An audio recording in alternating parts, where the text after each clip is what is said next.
Ah, la frustration d'un projet qui déraille. On a tous connu ça, que ce soit au travail ou même pour des projets perso. C'est un sentiment universel. Mais la vraie question, c'est pourquoi est-ce que ça arrive si souvent, même quand on a l'impression d'avoir tout planifié dans les moindres détails? Allez, on va décortiquer ce problème ensemble et on va voir que la solution est, elle est plutôt surprenante. Cette citation, elle est assez brutale, non? Elle vient de la direction d'une boîte tech, Gen Modem, qui était au bord du gouffre. Et ça résume parfaitement leur état d'esprit. Quand l'échec n'est plus une simple possibilité, mais une certitude, c'est qu'il est grand temps de tout remettre en question. Parce qu'il faut bien comprendre une chose. Ce qui se passait chez Gen Modem, ce n'était pas un cas isolé. Loin de là. C'est une crise que beaucoup d'entreprises traversent, souvent sans même savoir d'où vient le problème. Alors voilà le tableau. Gen Modem, sur le papier, c'est une boîte qui réussit. Sauf qu'en interne, c'est la panique. Leur cycle de développement dure 2 ans, alors que le marché, lui, il veut du neuf tous les 6 mois. Faites le calcul, c'est une course qu'ils ne peuvent tout simplement pas gagner. Ils sont complètement à la traîne. Et c'est là que ça devient vraiment paradoxal. Normalement, pour ne pas être en retard, quel est notre premier réflexe? C'est de prévoir des marges de sécurité, des petits coussins de temps un peu partout. C'est logique, non? Sauf que, si ça marchait vraiment, pourquoi est-ce que les projets finiraient quand même en retard? C'est la question que le professeur Rick Silver pose à ses étudiants. Et elle est fondamentale. Si on met des matelas de sécurité à chaque étape, comment est-ce possible qu'on finisse quand même par se planter? Ça n'a aucun sens. Et pourtant, c'est ce qui se passe tous les jours. D'ailleurs, c'est quoi exactement cette fameuse marge de sécurité? Ce n'est pas juste un peu de temps en plus au cas où. C'est la différence énorme entre une estimation réaliste, celle qui a 50% de chances de tenir, et une estimation qu'on appelle sûre, celle qui a 80 ou 90% de chances de tenir. C'est une réaction très humaine face à l'inconnu. Et alors, elle est de combien cette marge? Accrochez-vous bien. Pour une seule tâche, une estimation sûre contient souvent 200% de marge de sécurité. Oui, 200%. Autrement dit, on ajoute souvent le double du temps de travail réel juste pour se sentir en sécurité. En théorie, on devrait nager dans le temps libre, non? Alors, la question à 1 million. Si chaque étape du projet a une marge de sécurité aussi énorme, mais où diable passe tout ce temps? Eh bien, la réponse, elle se cache dans 3 mécanismes bien vicieux, 3 voleurs de temps qui s'activent en coulisses. Voilà nos 3 coupables. Notez-les bien. On a d'abord le syndrome de l'étudiant, ensuite le mauvais multitâche, et enfin, le plus pervers de tous, la fuite des dépendances.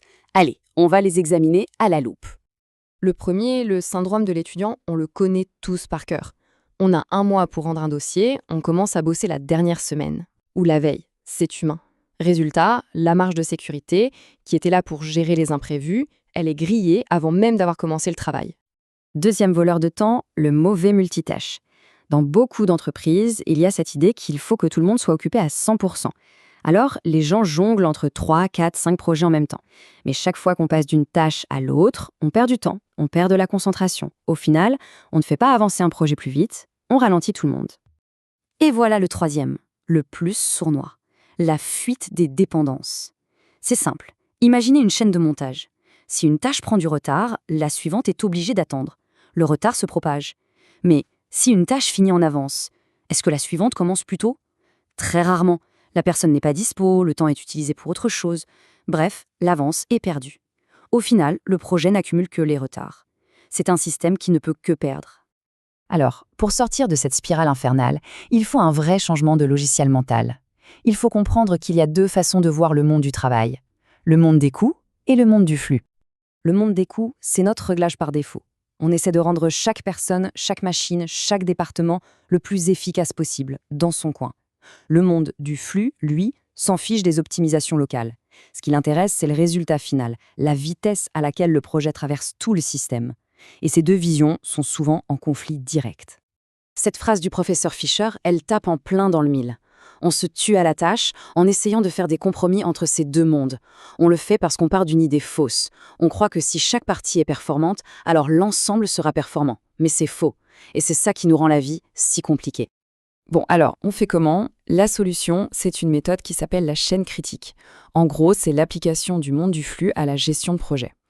Et l'idée de base, c'est de prendre tout ce qu'on fait d'habitude et de faire exactement l'inverse. Voilà le cœur du réacteur. C'est aussi simple et aussi radical que ça. On arrête de mettre des petites marges de sécurité sur chaque tâche, là où on sait qu'elles vont être gaspillées. À la place, on prend toute cette sécurité, on la met en commun et on l'utilise pour protéger la seule chose qui compte vraiment, la date de livraison finale du projet. Regardons ce tableau, c'est très parlant. Avant, on avait des estimations sûres à 90%, avec de la sécurité cachée partout. Maintenant, on passe à des estimations agressives à 50%. Toute la sécurité qu'on a enlevée, on la met dans un gros tampon de projet à la fin, visible par tout le monde. Et le management ne se préoccupe plus de savoir si la petite tâche X est finie à l'heure. Non, son seul job, c'est de protéger ce tampon commun. C'est un changement de culture total. Et ce système de protection est assez malin. Il y a le grand tampon final, le tampon de projet, qui est le garde du corps de la date de livraison. Et il y a aussi des tampons d'alimentation, plus petits, qu'on place à des endroits stratégiques pour éviter que des retards sur des tâches secondaires ne viennent contaminer le chemin principal. C'est une protection centralisée et intelligente. Alors, pour finir, revenons à notre histoire du début. Qu'est-ce qui s'est passé chez Genemodem quand ils ont mis tout ça en place? Eh bien, les résultats sont spectaculaires. Le verdict est là, sans appel. Non seulement ils ont réglé leurs problèmes de retard chronique, mais ils ont complètement retourné le jeu. D'une entreprise qui courait vers l'échec, ils sont devenus ceux qui lancent leurs produits avec 2 mois d'avance sur tout le monde. C'est un avantage énorme sur le marché. La leçon de toute cette histoire, elle est là. Le secret, ce n'était pas de travailler plus, mais de travailler différemment. Ils ont arrêté de s'obséder avec l'efficacité de chaque petite pièce du puzzle et ils ont commencé à regarder l'image globale, le flux. C'est ce changement de perspective qui a tout changé. Et ça nous amène à une dernière réflexion. Tous les projets, tous les plans ont des marges de sécurité cachées.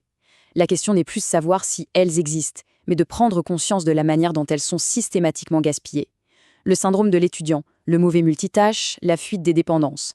Identifier ces voleurs de temps dans nos propres projets, c'est la toute première étape pour, enfin, les livrer à l'heure.